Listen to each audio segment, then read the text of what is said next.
Hey guys, it is John C. Morley here, serial entrepreneur. Welcome to Inspirations for Your Life.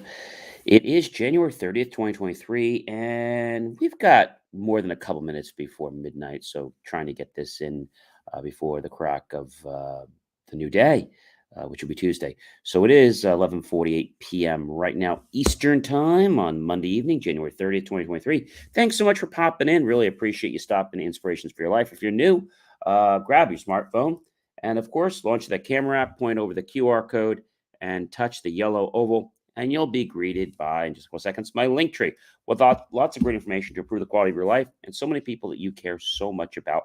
And if you're coming back, welcome back, my friends, colleagues, wonderful associates. I appreciate you so much from the bottom of my heart. Thanks so much for coming here and joining this great Kool-Aid and sipping it with me. And I also want to thank those that are coming back at 1 o'clock in the morning, 3 o'clock in the morning, 5 a.m., 10 a.m., 6 p.m., or even just 9 p.m. I want to thank you for watching the replays because the content's here so that you guys can watch it whenever is convenient for you. All right, let's get into the master topic. We start on a Saturday, we roll the way through the week, and we finish up on a Friday with the end of the master topic. We have a really great master topic this week. Here it is.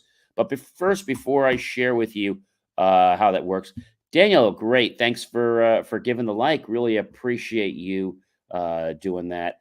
Always a pleasure to have you here, and always a pleasure to be on your show. So, how to be a friend? Um, we're on series 2, which is year 2. We're on show number 5, and we're on episode number 3. Remember, we start with episode 1 and we go to episode 7. So pretty easy to follow there. And so when we think about how to be a friend, people a lot of times just pretend to want to be your friend. I'll give you an example. I won't give the person's name, but there was something that was going on with an organization. And I'll tell you that when I was helping the person, they were like all there and right next to helping me. But the minute I actually thank you, thanks, Daniel. It's really great to have you here tonight, and it's good to be here. And we're talking about how to be a friend. And I have to tell you that so what happened with this person is they were always looking for something that I could help them with, and I helped them with a lot of stuff in the organization. And this was a charity. And then I asked them for something, and it was something for the organization. And they told me, "Oh, John, we're so busy with the kids, with traveling with my wife, and there's never any time." And I said, "I get it." I said, "You never have time for anything?" "No, we're always busy every weekend." So there was one time the person had texted me, but before that, I actually bought a birthday gift for their newborn, which was their daughter. And, didn't expect anything from it, a thank you. But the funny thing was, I will tell you that they, took the gift and I got the thank you, but there was no written thank you or anything. And it was just very like haphazard. And so I said, we should hang out. We should do something. You should come with the group, or you should be more involved. And he told me he's just really busy. And I remember one time going over to his house to try to meet his wife. He's like, "Oh, she got busy and she couldn't meet you, so I just got pizza and we're just gonna hang out here." I was like, "Oh." And then I remember him saying to me something. He said, "John," he said, "so when are you going to do X?" And I said, "Well, to be honest with you," I said, "not for a little while." And I said, I don't know about you, but I get tired of people that pretend to be your friend, you know? And our town, we have this cliche that everyone's busy. I said, the truth here. No one's really busy.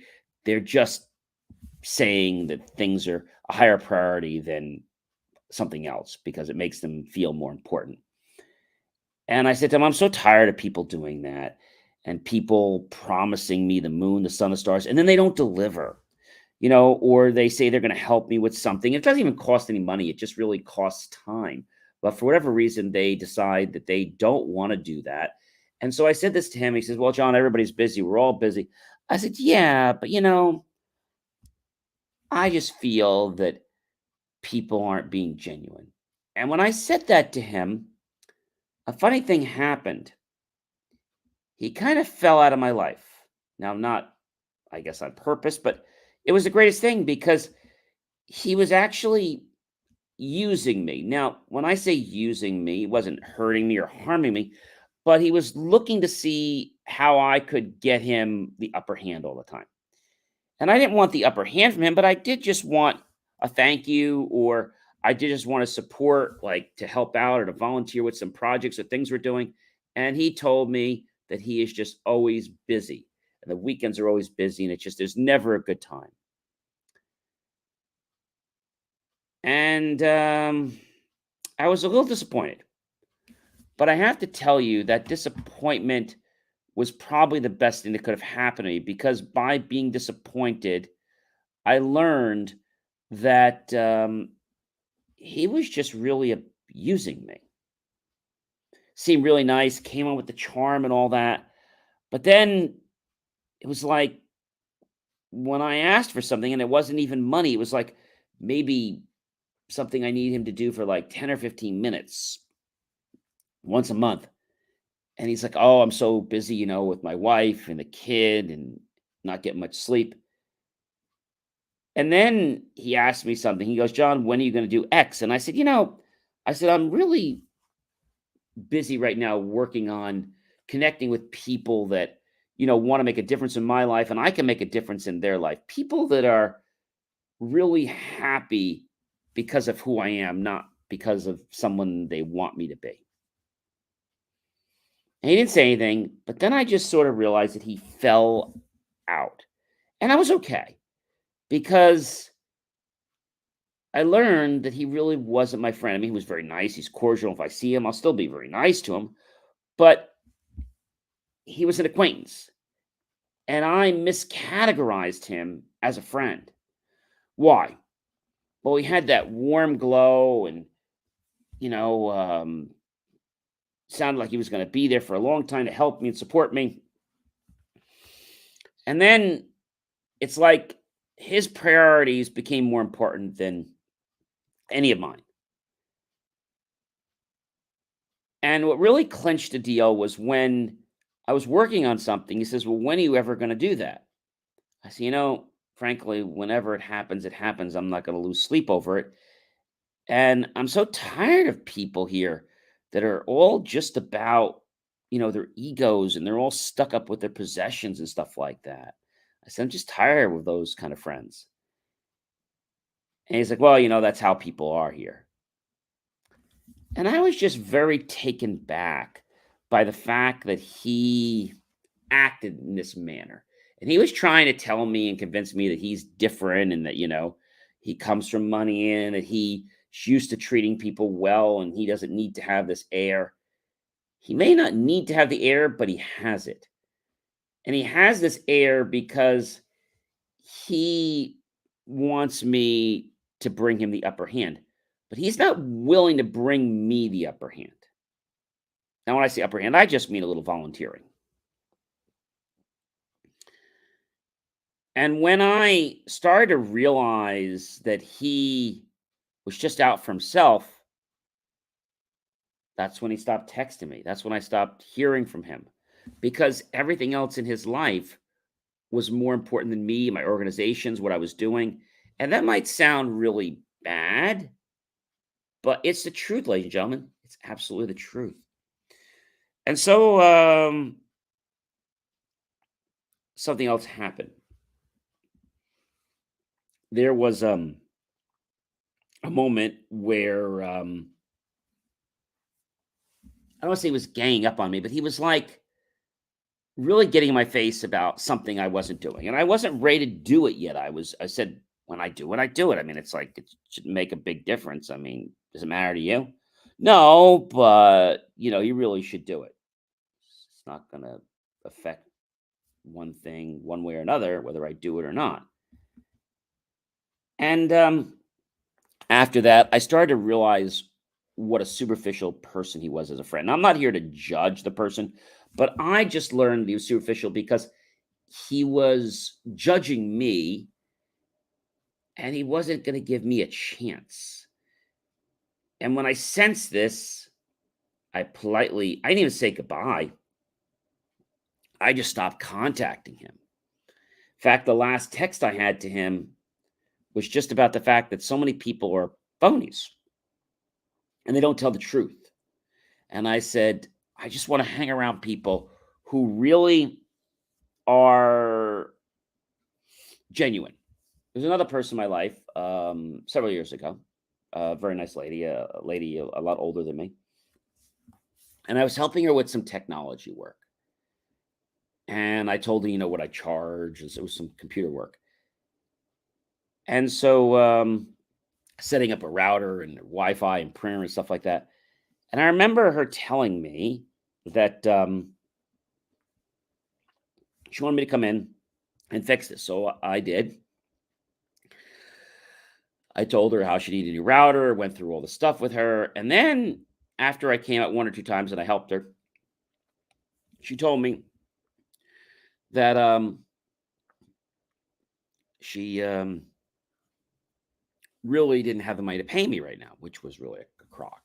She said, but maybe we can trade off services. She was in some other type of business. And I remember that happening, and then we started. And I think I took one lesson or did one thing with her. And after that point, I realized that I didn't want to be with that person anymore. That person had moved on. Again, not here to judge anybody, but when somebody has an air and they put this air up about who they are,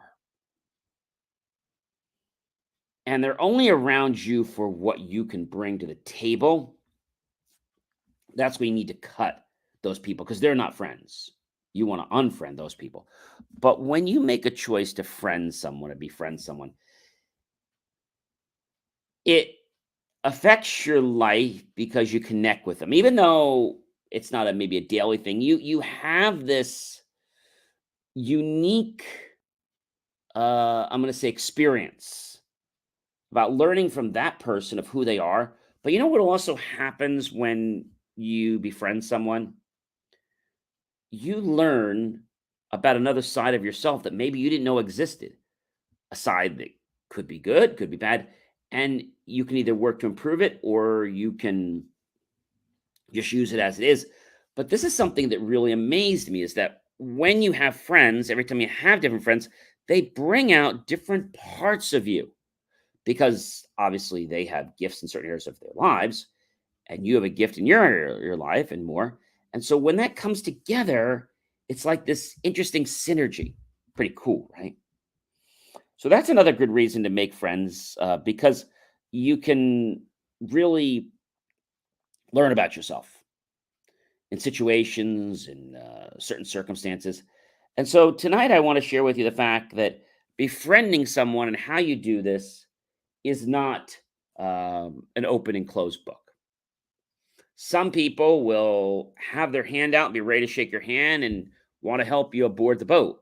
Other people will be like, um, I think I want to give you my hand. I mean, I think I want to help you out. I think. And then, well, maybe not. Or they might be like, yeah, I want to help you. And then suddenly something changes because they learn something about you. And it could be a political view, whatever it is. But then suddenly they decide that they don't want to associate themselves with you because of a stereotype. And I think that's absolutely ludicrous. But there are people that are young that do this, people that are old that do this.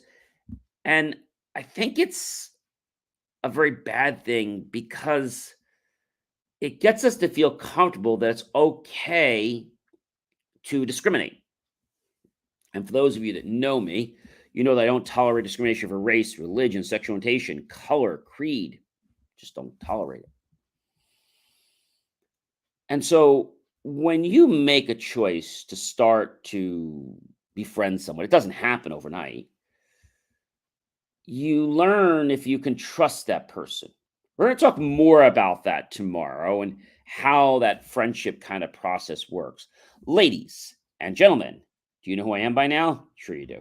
I'm John C. Morley, serial entrepreneur. It has been an amazing privilege, an amazing pleasure, an honor to be with you this fantastic Monday evening into the wee hours of Tuesday morning at 12:03 a.m. I hope that you will like, love, support the channel, comment below, tag everyone, your friends, colleagues, and associates. Share this out with everyone you know on social media. Go to my YouTube channel, John Space E Space Emerald Y Space Serial Entrepreneur. Look for that key phrase, help keep our content free. Make the choice, ladies and gentlemen, to buy my team and I a savory hot beverage, or perhaps a bowl of fruit, or maybe even a savory dessert. And we'll be so great with those pennies and dollars that we'll invest them into new hardware, new technology, new equipment, new software, even new facilities to give you the most jaw-dropping, empowered content to change your life. You know you want to do that. So what are you waiting for, ladies and gentlemen? Make the choice now and befriend yourself, and then you can start befriending others. I'll see you guys later tonight with another episode. Be well.